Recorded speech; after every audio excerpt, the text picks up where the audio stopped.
Un matin d'automne, Clara, une jeune femme de 28 ans, prend le métro parisien pour aller à un entretien d'embauche.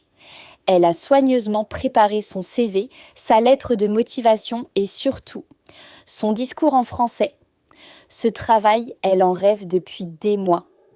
Dans la précipitation, elle s'assoit dans une rame bondée, met ses écouteurs et ferme les yeux quelques secondes.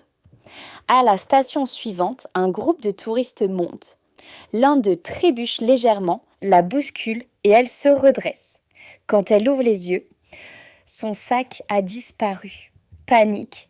Dans ce sac, il y avait tout. Ses papiers, son téléphone, ses notes, son carnet plein d'idées et son CV. Elle descend à la prochaine station, un peu perdue, un peu tremblante. Elle ne connaît personne dans ce quartier. Elle n'a plus rien, sauf un stylo dans sa poche. Elle s'assoit sur un banc. Elle respire. Puis elle voit un kiosque à journaux. Elle demande poliment une feuille et commence à réécrire son CV de mémoire.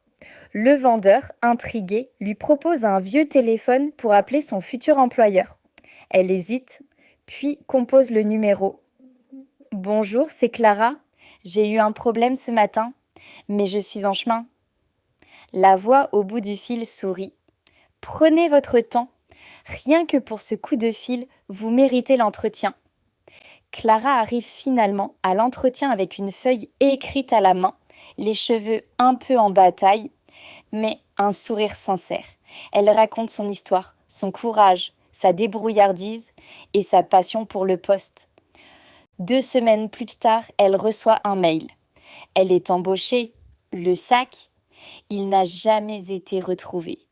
Mais Clara, elle, s'est trouvée ce jour-là.